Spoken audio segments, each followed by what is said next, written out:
बिस्मिल्लाहिर्रहमानिर्रहीम। अस्सलाम वालेकुम नाज़रीन, आप यूट्यूब चैनल देख रहे हैं। मैं इमरान ख़ान हूँ। स्पीकर खैबर पख्तूनख्वा असम्बली बाबर सलीम सवाती साहब ने बहुत इम्पॉर्टेंट स्टेटमेंट दी है, क्योंकि सिक्योरिटी कमेटी ने बुलाया था कोर कमांडर को ख़त लिख कर कि वो आएँ और आकर ब्रीफिंग दें सिक्योरिटी के मामलात पे। अब वो बता रहे हैं कि उसकी वजह क्या। उन्होंने कहा सिक्योरिटी कमेटी ने फ़ैसला किया है कि कोर कमांडर से ब्रीफिंग ली जाए। हम आइन की किताब के तहत काम करते हैं। हम किसी ऐसे इदारे से ताल्लुक़ नहीं रखते जो आइन की किताब के ऊपर खड़ा है, कोर कमांडर हो या कोई भी। हम उससे इन कैमरा ब्रीफिंग ले सकते हैं। रूल्स के तहत हम किसी को भी ब्रीफिंग के लिए कह सकते हैं, कोर कमांडर को भी कह सकते हैं। ईस्ट इंडिया कंपनी नहीं है, यहाँ आईने पाकिस्तान है। कोर कमांडर मुनासिब समझेंगे तो अपने इदारे से राय ले लेंगे। हम ये समझते हैं कि उन्हें आना चाहिए और ब्रीफ करना चाहिए। तो उन्होंने कहा जी, जो हमने ख़त लिखा है कोर कमांडर को, वो आइन के मुताबिक लिखा है, गलत नहीं लिखा। हम कतई किसी ऐसे इदारे से ताल्लुक़ नहीं रखते जो आइन के ऊपर ही खड़ा हो जाए, चढ़ जाए। और मुल्क में मार्शल लॉ नहीं है तो आइन के मुताबिक ही चीज़ें चलेंगी। हमारे सूबे में 25 साल से ऑपरेशन जारी है, 2001 से। सूबे में 5 डिवीज़न फ़ौज है, दलेर किस्म के जर्नैल उनको लीड कर रहे हैं। फिर 25 साल से हम नाकाम क्यों हैं? इस नाकामी की वजूहात की बिना पर कोर कमांडर को ब्रीफिंग के लिए बुलवाया। ये पाकिस्तान की फ़ोर्स है, बैरून मुल्क से नहीं आई हुई। यानी मैं लुबे लुआव को बता रहा हूँ, वो इस तरह उन्होंने कहा कि जनाब कामयाबी तो मिली नहीं अभी तक, आगे आपको मिलेगी, उसके ऊपर आके बात करें, और पीछे क्यों नहीं मिली उसके बारे में हमें ब्रीफिंग दें ताकि आगे बढ़े और जो हम कहते हैं वो भी सुने। तो ये एक बड़ा बोल्ड स्टेप है जो स्पीकर ने लिया। देखते हैं इसके ऊपर रद्द-ए-अमल क्या आता है, क्योंकि DGI SPR ही नॉर्मली ऐसी चीज़ों का जवाब देते हैं। एक और इम्पॉर्टेंट खबर है, वो तहरीक तहफ़्फ़ुज़ आईन पाकिस्तान की तरफ है। तहरीक तहफ़्फ़ुज़ आईन पाकिस्तान का इजलास होता है और वो एक बड़ा अहम मुतालबा कर देते हैं हुकूमत से। तहरीक तहफ़्फ़ुज़ आईन पाकिस्तान ने खित्ते में बिगड़ती हुई सूरत हाल, ख़ुसूसन मशरिक़ वस्ता में बहरानी कैफियत पर पार्लिमान के जॉइंट सेशन का मुतालबा कर दिया। देखिए, यहाँ पे पार्लिमान फ़ैसले नहीं कर रही, यहाँ पे हुकूमत फ़ैसले नहीं कर रही, यहाँ पे अवाम के मुंतखब नुमाइंदे ना फ़ैसले कर रहे हैं, ना वो इन फ़ैसलों का बोझ उठा सकते हैं। फ़ैसले फील्ड मार्शल आसिम मुनीर साहब कर रहे हैं, और वो फ़ैसले अपनी मनमानी से कर रहे हैं, अपनी मर्ज़ी से कर रहे हैं। और जो फ़ैसले वो कर रहे हैं उसके ज़रिए से वो आलमी सतह पर अपने आप को रेलिवेंट कर रहे हैं, अपनी ज़ाती रेलिवेंसी को वो बढ़ा रहे हैं। तो उनके फ़ैसलों का बोझ तो आएगा सियासी क़यादत के ऊपर, लेकिन वो उठाएंगे नहीं, और पार्लिमान के अंदर डिस्कशन हो नहीं रही। तो ये बड़ा इंपॉर्टेंट उन्होंने एक मुतालबा किया कि पार्लिमान का जॉइंट सेशन बनाया जाए। जंग अज़ीम दोम के बाद का इंटरनेशनल ऑर्डर ज़वाल पजीर है, जहां इसराइली जारहियत और फ़लस्तीनी मुसलमानों की नस्लकुशी और यूनाइटेड स्टेट्स के लातीनी अमरीका में तर्ज़ अमल ने इंटरनेशनल कवानीन की धज्जियाँ बखेर दी हैं, वहीं अक़वाम मुत्तहिदा को भी बेमानी कर दिया है। ऐसे में हुकूमत खारजा पॉलिसी और उभरती हुई बहरानी कैफियत पर पार्लिमान का फौरी जॉइंट सेशन बुलाए और इज्तिमाई शऊर और दानिश के ज़रिए से एक कौमी पॉलिसी मुरतब दी जाए। हमसाया बरादर इस्लामी मुल्क ईरान के ख़िलाफ़ भी साम्राजी और इस्तिमारी क़ुव्वतें घेरा तंग कर रही हैं, और मगरबी मीडिया के तवस्सुत से एक ऐसा माहौल बनाया जा रहा है जिसको बुनियाद बनाकर हमसाया इस्लामी मुल्क ईरान की खुद मुख्तारी पर ज़रब लगाई जा सकती है। पाकिस्तानी अवाम में तशवीश है, और तहरीक तहफ़्फ़ुज़ आईन पाकिस्तान तजवीज़ करती है कि हुकूमत इस सारी की सारी जो बहरानी कैफियत है, संजीदगी से इसके ऊपर खित्ते के असरात और पाकिस्तान के ऊपर जो इसके असरात होंगे, एक इजलास पाकिस्तान बुलाए और हमसाया ममालिक का इजलास भी बुलाए, ताकि एक मुश्तरका लाएअमल भी तरतीब दिया जा सके। तो अब तो इन्होंने कहा जॉइंट सेशन पार्लिमान का होना चाहिए। देखिए, इसमें एक चीज़ मैं आपको बताऊँ कि कुछ हमारे दानिश्वर हैं जो एस्टेब्लिशमेंट के बहुत करीब हैं, टाउट्स किस्म के लोग हैं, वो ये बार बार कहना चाह रहे हैं या पोर्ट्रे करना चाह रहे हैं कि अगर ईरान के ऊपर हमला कर दिया अमेरिका ने तो इसका पाकिस्तान को फ़ायदा हो जाएगा। यानी वो बार बार ये तासुर देते हैं कि अगर अमेरिका ईरान के ऊपर अटैक कर देता है और ईरान में रजीम चेंज हो जाता है तो ये पाकिस्तान के लिए नेक शगुन है, पाकिस्तान को इसमें फ़ायदा होगा। मेरे ख्याल में ये बेवकूफ़ लोग हैं, इन्हें आइडिया नहीं है। देखिए, जंगें जो है ना, वो जर्नैलों को सूट करती हैं, फ़ौजों को सूट करती हैं, या कुछ हुक्मरान हैं उनको सूट करती हैं, सौदा बेचने के लिए मिल जाता है उनको इलेक्शंस में। अवाम को कभी भी जंग सूट नहीं करती। आवाम को, गरीब मुल्कों को जंग हमेशा नुकसान पहुंचाती है। देखिए, इन्हीं ख्वाहिशात के साथ हम अमेरिका को घेर घार के ले आए थे पहले, और अरब ममालिक को घेर के ले आए थे अफ़गानिस्तान में। हमने पहले यहाँ पे एक जहाद लड़ा, फिर हमने दहशतगर्दी के खिलाफ एक जंग लड़ी, और इस चक्कर में हमने पाकिस्तान का सत्यानाश कर दिया। हमने 1 लाख के करीब लाशें उठा ली। बलूचिस्तान में हमने कोई 10,000 लाशें उठा ली। क्लाशनकोफ कल्चर पाकिस्तान में आ गया। खौफनाक किस्म की मंशियात पाकिस्तान में आ गई। पाकिस्तान में एक अजीबोगरीब किस्म की लाकानूनियत आ गई, और ये सारा कुछ हमारे जर्नैलों की पॉलिसियों की वजह से हुआ। वो जो जर्नैल थे, उनके बच्चों की शुगर मिले आज, उनके पास पैसा ही पैसा है, वो आज भी इक़्तिदार में है, मौजों में है, जो उन जंगों के दौरान इस्तेमाल हुए। जर्नैलों की तो मौजें लग गई, उनके बच्चों की भी। लेकिन कौम वो आज भी अपना खून बहा रही है। फौजी जवान वो आज भी अपना खून बहा रहे हैं। देखिए, उन जर्नैलों के बच्चे अरब खरबपति हैं। जो फौजी जवान शहीद हो गए, उनका कौन पूछेगा? उनके बच्चे तो रुल गए। कितना संभाल सकती है रियासत उन्हें? एक हद से ज़्यादा आगे तो नहीं जा सकती, लेकिन जर्नैलों की तो वो कई कई नस्लों का पैसा वो लोग छोड़ कर गए हैं, और हमने ये देखा है। तो जंगें जर्नैलों को फ़ायदे देती हैं, बड़े बड़े ताकतवर लोगों को फ़ायदे देती हैं, आम आदमी को नहीं देती। जब भी आपके हमसाये में जंग आएगी, आपके ऊपर उसके असरात आएंगे। ईरान में जंग आएगी, चंद लोगों को फ़ायदा होगा, इंटरनेशनली आपकी रेलिवेंसी बढ़ जाएगी, कुछ डॉलर वॉलर आ जाएंगे, कुछ लोगों ने फिर माल बना लेना है, कुछ अड्डे वड्डे, कोई लेन देन, कोई ये चीज़ें चलेंगी। लेकिन अल्टीमेटली अगर खित्ते के अंदर आपका एक हमसाया मुल्क और डिस्टेबलाइज हो जाता है, तो याद रखिएगा, ईरान के बाद बारी पाकिस्तान की है। ईरान के ऊपर तो ये प्रॉब्लम है ना, इसका मिसाइल का जो एक निज़ाम है वो इजराइल तक जाता है, जाके वहाँ पे अटैक कर सकता है, यूरोप तक जाता है या अमेरिकन अड्डों तक जाता है। तो पाकिस्तान के ऊपर प्रॉब्लम यह है कि पाकिस्तान के पास एटम बम है, तो पाकिस्तान को भी टैकल करना है, बारी बारी सबकी बारी। ये बात आज से नहीं, गुज़िश्ता कई दहाइयों से हो रही है कि जब भी कभी ईरान की बारी आएगी तो उसके बाद पाकिस्तान की बारी आएगी। आप चाहे जो मर्जी करें, जैसे मर्जी सोचें, जो हकायक जानने वाले लोग हैं, जो तज्जिया करते हैं, वो ये बात कहते रहते हैं। तो ईरान में अगर सिचुएशन डिस्टेबल हो जाएगी तो पाकिस्तान पे उसका असर पड़ेगा, और जो इसराइल का या जो दीगर फोर्सेस हैं उनका एक असर रसूख पाकिस्तान के बॉर्डर्स तक आ जाएगा। ये तज्जियाकार कह रहे हैं। अब इससे बचना कैसे है? ईरान के अंदर हालात बेहतर रहने चाहिए। ईरान ने एक वार्निंग भी दी है। उन्होंने कहा जी, अगर अमेरिका हमारे ऊपर हमला करेगा तो हम मजबूरन सऊदी अरब में, कतर में और यूएई में जो अमरीकी अड्डे हैं उन्हें तबाह कर देंगे। और साथ ही उन्होंने कहा जी कि स्टारलिंक को गैर कानूनी तौर पे चलाया जा रहा है ईरान में। मैंने आपको थोड़े दिन पहले बताया था कि डिवाइस के बगैर वो चल नहीं सकती, स्टारलिंक के लिए डिवाइस चाहिए होती है। तो ईरान ने छापे मार के बहुत बड़े पैमाने पर जो स्टारलिंक की डिवाइसेस हैं, जो इंटरनेट के लिए, इलॉन मस्क का एक इंटरनेट का सिस्टम है, बड़ा ज़बरदस्त है, वो बड़ा शानदार, बड़ा कमाल वो काम करता है, और दुनिया को हिला कर रख दिया इलॉन मस्क ने, जिस तरह उसने स्टारलिंक के ज़रिए से दुनिया को जोड़ा है। तो वो बहुत सारी डिवाइसेस ईरान ने पकड़ी हैं, और अपने फौजी जैमर्स के ज़रिए से कोशिश भी कर रहे हैं वो लगातार कि वो जैमर्स लगा के इंटरनेट को शट डाउन रखें, जहां वो चाहते हैं कि वो शट डाउन रहे। नाज़रीन, एक और चूरन पाकिस्तानियों को बेचा जा रहा है। ये चूरन भी बड़ा इंटरेस्टिंग है। ये अब कहा जा रहा है जी पाकिस्तान जहाज़ बेचेगा और अमीर मुल्क बन जाएगा।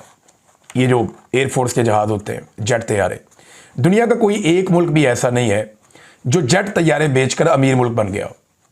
हाँ, ये ज़रूर है, कुछ पैसे वैसे आ जाते हैं जेट तैयारे बेचने से, लेकिन मुल्क अमीर होते हैं एक्सपोर्ट्स को बढ़ाने से। जो चीज़ें करोड़ों अरबों लोग खरीदते हैं, उनको बेचकर मुल्क अमीर होते हैं। या आपको कुछ पैसा आ जाएगा, आपकी एयरफोर्स को फ़ायदा हो जाएगा। पाकिस्तान, मैंने आपको बताया था, 1.5 से 2 दर्जन तैयारे बना सकता है एक साल में, और वो भी इस सूरत में कि आपको चाइना से और रशिया से इंजन और एवियोनिक्स और दीगर जो आपके पुर्जे हैं वो सारे आपको वहाँ से मिलते रहें। तो ज़्यादातर पुर्जे आपके वहाँ से आते हैं। उनकी सप्लाई अगर होती रहे तो आप 1.5-2 दर्जन बना लेते हैं। अब अगर आपको 10-12 मुल्कों को तैयारे देने हैं तो आपको 200-250 तैयारा तो आपको तैयार करना पड़ेगा ना। पाकिस्तान को खुद अभी 50 तैयारे मजीद चाहिए, कम से कम पाकिस्तान को 2 साल तो तैयारे अपने पास रखने हैं। तो क्या ये ममालिक इतना अरसा इंतज़ार करेंगे?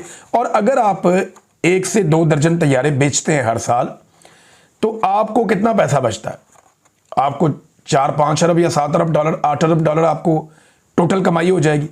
तो आपने इसमें से पहले लागत निकालनी है कि ये बनते कितने के, बिकते कितने के हैं। यानी ये कोई सस्ता नहीं बनता, बहुत पैसा इसको बनाने पे लगता है। फिर उसके बाद जो पुर्जे आप खरीदते हैं वो आपके शराकतदार हैं, वो भी इसके अंदर हिस्सेदार हैं। आप बहुत भी छलांग लगाएंगे, आप 1-1.5 अरब डॉलर के तैयारे बेच लेंगे, लेकिन ये बेच कौन रहा है? पाकिस्तान एयरफोर्स का प्रोजेक्ट है। तो एयरफोर्स के लिए तो 1-1.5 अरब डॉलर बहुत पैसा हो जाएगा। यानी इस 1-1.5 अरब डॉलर में एयरफोर्स जो है वो अपने लिए ठीक ठाक तैयारे तैयार कर सकता है। लेकिन पाकिस्तान की मईशत 1-1.5 अरब डॉलर से खड़ी होगी? नहीं जी। ओवरसीज पाकिस्तानी लगभग 30 से 40 अरब डॉलर बेचते हैं हर साल, तो उससे मईशत खड़ी नहीं हो रही। आपकी एक्सपोर्ट्स जो है वो 30 से 40 अरब डॉलर के बीच में रहती हैं। नवाज शरीफ के दौर में हमेशा कम हो जाती हैं, अभी फिर कम हो रही हैं, लेकिन उससे भी आपकी मईशत खड़ी नहीं हो रही। तो ये 1-1.5 या 2 अरब डॉलर अगर आपके पास इजाफी आ जाएगा तो ये लोग आपको कहानियां सुना रहे हैं, कहानियां सुने, आप चुप करके एंजॉय करें। लेकिन ये उतनी बड़ी चीज नहीं है जितनी बड़ी की जा रही है। और क्यों की जा रही है मैं वजह आपको बताता हूं। पाकिस्तान में एक मायूसी है, एक बेचैनी है। पाकिस्तानियों को लगता है कि हम एक गड्ढे में फंस गए, इसमें से हम नहीं निकल सकते। अब ये मुख्तलिफ सहाफ़ियों की, दानिश्वरों की और सियासतदानों की ड्यूटी लगाई गई है कि आप लोगों को उम्मीद दें। अब ये लोगों को झूठी उम्मीद दे रहे हैं, झूठी उम्मीद दे रहे हैं। और हालत इनकी ये है कि सर्दियों में लोड शेडिंग हो रही है उस मुल्क में जहां पे इजाफी बिजली बनाने की कैपेसिटी है। और अब इनके पास आईपीपीज को देने के लिए कभी कहते हैं तेल नहीं है, कभी कहते हैं उनकी कैपेसिटी नहीं है, कभी कहते हैं जी वो बिजली हम खरीद ही नहीं सकते, इतनी महंगी है। तो फिर आप उनको बिजली खरीदे बगैर पैसा क्यों दे रहे हैं? सवाल तो ये भी पैदा होता है। तो ये इनके हालात हो गए हैं कि सर्दियों के अंदर बिजली की लोड शेडिंग करने वाले कह रहे हैं कि हमने मायूसी दूर करनी है। कैसे करनी है भाई? रोजाना की बुनियाद पे लोग कहते हैं जनाब बिल्कुल मायूस ना हो, पाकिस्तान पता नहीं कहां से कहां पहुंच गए। और आसिम मुनीर साहब लेकर जा रहे, उनका काम ही नहीं है भैया, अल्लाह के बंदो। आसिम मुनीर का ये काम ही नहीं है, मईशत की उनको अलिफ बे का भी नहीं उनको पता। मैंने बीएससी में इकोनॉमिक्स पढ़ी है, तो एफएससी में इकोनॉमिक्स पढ़ी है, तो मुझे थोड़ा बहुत जो इल्म है, जिन चीज़ों का मुझे पता है, और जब हम लगातार हम रिसर्च का काम करते हैं। मेरी टीम में 2 लोग ऐसे हैं जो इकोनॉमिक्स के ऊपर बहुत एक्सपर्ट हैं। हम कई लोगों से बात करने के बाद किसी छोटे मोटे ओपिनियन पे पहुंचते हैं। हमारा कोई क्लेम नहीं है, तो एक ऐसा आदमी जिसका इसमें काम ही कोई नहीं है, वो कैसे पाकिस्तान की इकॉनमी को ठीक कर सकता है? बिला वजह ना वो कहते हैं हाथी के पाँव में सबके पाँव, सारे लगे हुए हैं दिन रात जूते पॉलिश करने, लगे हुए हैं दिन रात जूते पॉलिश करने। और वो चाहते हैं कि बाकी पाकिस्तान भी ये करे, तो पाकिस्तानी तो अब ये नहीं करते जो दिखाई दे रहा है। नादरीन, आज भी अडयाला में मुलाकात ना करवाने का दिन है। मुलाकात करने की कोशिश की जाएगी, लेकिन आज भी मुलाकात ना करवाने का दिन है। जब तक आप हुकूमत को गिच्ची से अवाम नहीं पकड़ेगी, तब तक इमरान खान की मुलाकात उनकी फैमिली से, वकला से या लीडरशिप से नहीं होगी। जब तक इनको गिच्ची से नहीं पकड़ेंगे, इनके ऊपर प्रेशर नहीं आएगा। विदाउट प्रेशर उनको फर्क ही कोई नहीं पड़ता इससे। नादरीन, साद रिजवी के बारे में उनकी पार्टी ने जब दावा किया कि अब वो एजेंसियों की हिरासत में है, तो मैं फिर आपको चंद चीज़ें बताता हूँ। चंद दिन पहले मेरे पास एक इन्फॉर्मेशन आई थी कि साद रिजवी कहाँ है, इन भाइयों के हवाले से। मैं सारी डिटेल्स तो आपके साथ शेयर नहीं करता, लेकिन मैं आपको ये बताता हूँ कि ये हैं पंजाब में। ये झूठ है कि कोई कहता है जी वो कश्मीर चले गए, कोई कहता है जी खैबर पख्तूनख्वा चले गए, सब झूठ है। रिजवी बरादरान को पंजाब से बाहर नहीं ले जाया गया, वो पंजाब के अंदर मौजूद हैं। और एक और बात बताता हूँ, बहुत ज़्यादा ट्रैवल भी नहीं करवाया गया। एक और बात बताता हूँ, सेफ हाउस टाइप जगह है जिसके अंदर उनको रखा गया है, और उन्हें वहाँ डॉक्टर की सहूलत भी मैसर है। एक चीज़ और मैं आपको बता देता हूँ, जिस दिन क्रैकडाउन हो रहा था उस दिन साद रिजवी साहब से, उनके लोगों से मेरी बात हुई थी, और वो ये बता रहे थे कि काफ़ी लचक उनके मौक़िफ़ में थी। वो कह रहे थे हम बात करना चाहते हैं, जो हुकूमत की जायज़ बातें हैं वो हम सारी मान लेते हैं, हम अभी यहाँ से अपना एहतजाज भी वापस ले जाते हैं, और मुस्तकबिल में हम हुकूमत के साथ एक तरीक़ाकार बना लेते हैं, हमें मत मारो। तो काफ़ी हद तक कंप्रोमाइज़ उन्होंने उस दिन कर लिया था अपने मौक़िफ़ पे। उन्होंने अपना एहतजाज ख़त्म करने का ऐलान कर दिया था। जो अमेरिका की एम्बेसी जाने का उनका एक ऐलान था, वो उन्होंने वापस ले लिया था। उन्होंने इस्लामाबाद जाने का इरादा भी तर्क कर दिया था, वो वापस अपने घर जाना चाहते थे। इन चीज़ों पे उन्होंने उस वक्त कंप्रोमाइज़ कर लिया था। वो कह रहे थे जी हम ठीक है, अभी लोगों की जान बचाना बहुत ज़रूरी है। लेकिन मेरी इंफॉर्मेशन के मुताबिक चंद दिन पहले तक कुछ मुतालबात जो रिजवी साहब से किए गए हैं उन्होंने वो नहीं माने। मैं कुछ मुतालबात की बात कर रहा हूँ, बहुत सारी चीज़ें तो उन्होंने पहले ही लचक दिखा दी थी कि ये चीज़ें हम कर लेते हैं, लेकिन कुछ मुतालबात ही ऐसे भोंडे किस्म के होते हैं बाद औक़ात। तो वो मुझे अब ये एग्जैक्टली नहीं पता, लेकिन मुझे ये पता है कि किसी एक मामले के ऊपर मुतालबात ऐसे हैं जहाँ पर उन्होंने कहा जी अब ये ज़्यादती है, ये ना करें आप। तो ये अब ये मेरे एक सोर्स ने मुझे बताया, मैं अब नॉट श्योर, लेकिन जो इन्फॉर्मेशन मेरे पास 2 ज़राए से पहुंची है उसके मुताबिक हैं वो पंजाब में, और वो ज़्यादा दूर भी नहीं उनको ट्रैवल करवाया गया। बहरहाल देखिए, अब उनको ट्रैवल करवाएंगे तो अगली खबर निकलेगी। जब तक ये अंदर दबा के रखते हैं तब तक तो खबरें नहीं निकलती। लेकिन इतनी खबर मैंने आपको पहले दिन दे दी थी कि वो एजेंसियों की हिरासत में है। नाज़रीन, एक दावा किया गया, और ये दावा बार बार किया गया, बार बार ये दावा किया गया कि जनाब पाकिस्तान के बड़े बेहतरीन ताल्लुकात आलमी सतह पे हो गए और पाकिस्तान को आलमी सतह पे बहुत पजीराई मिल रही है। इंफॉर्मेशन मिनिस्टर ने दावा किया, जी हमारे पासपोर्ट को कदर की नज़र से देखा जा रहा है, हमें दुनिया के अंदर स्ट्रॉन्ग मुल्क के तौर पे देखा जा रहा है, इमिग्रेशन के काउंटर्स के ऊपर हमें बहुत इज्जत मिल रही है। बड़ी बड़ी इन्होंने बातें की। डोनाल्ड ट्रंप ने बुलवाया अपने पास, और जिस तरह इन्होंने उनकी तारीफें की, इन्होंने बहुत दावे किए। शहबाज शरीफ ने वो वज़ीर आज़म बने तो 2025 में उन्होंने लगभग 2 महीने महंगे तरीन दौरों में पाकिस्तान से बाहर गुजारे। यानी वज़ीर आज़म एक ऐसे मुल्क का जो मसाइल में घिरा हुआ है, उस मुल्क का वज़ीर आज़म सरमायाकारी लाने के लिए 2 महीने साल में से पाकिस्तान से बाहर गुजारता है और महंगे तरीन दौरे करता है।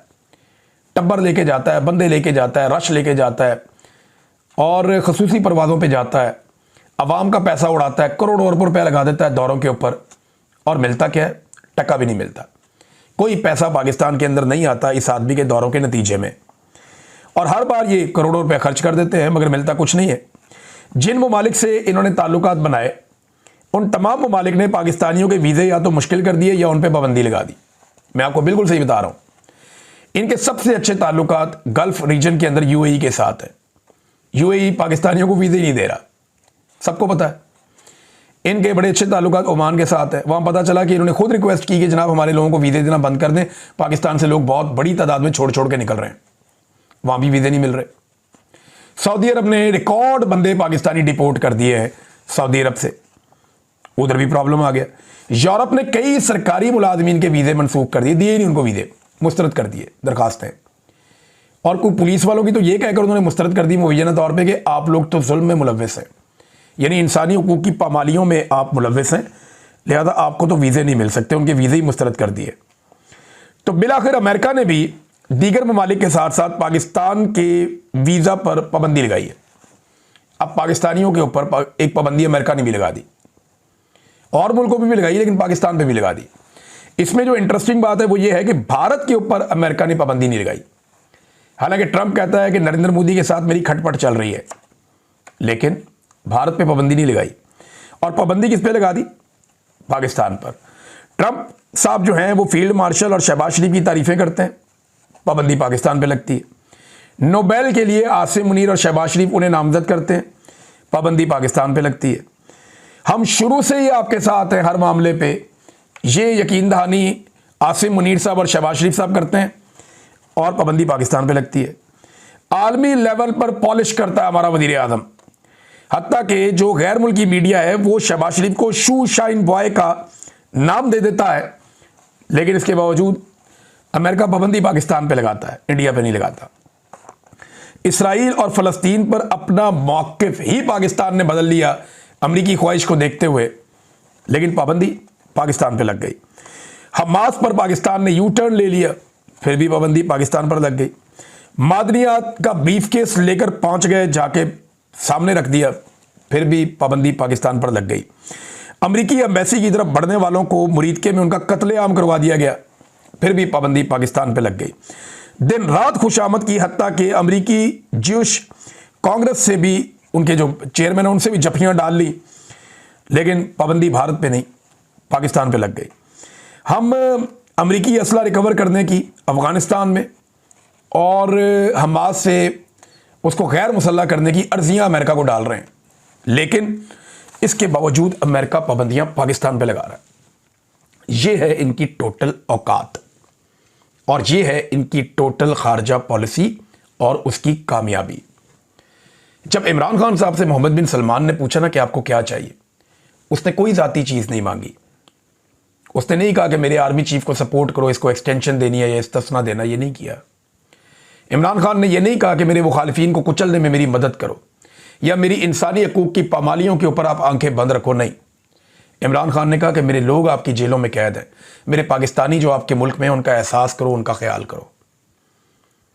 और यही बात इमरान खान ने की और बाद में मोहम्मद बिन सलमान ने उसके ऊपर अमल दरामद किया। जो वादा मोहम्मद बिन सलमान ने किया वो उन्होंने पूरा किया।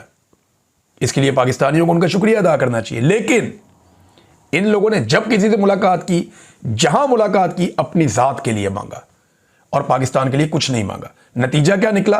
पाकिस्तान को टके का फायदा नहीं हुआ, पाकिस्तान में कोई सरमायाकारी नहीं आई, पाकिस्तानियों के वीज़ों के ऊपर पाबंदियां लग गई, पाकिस्तानियों के वीज़े मुश्किल तरीन हो गए और दुनिया के मुल्क अब नहीं दे रहे। अब तक के लिए इतनी, अपना ख्याल रखिएगा, अपने इस चैनल का भी। अल्लाह हाफ़िज़।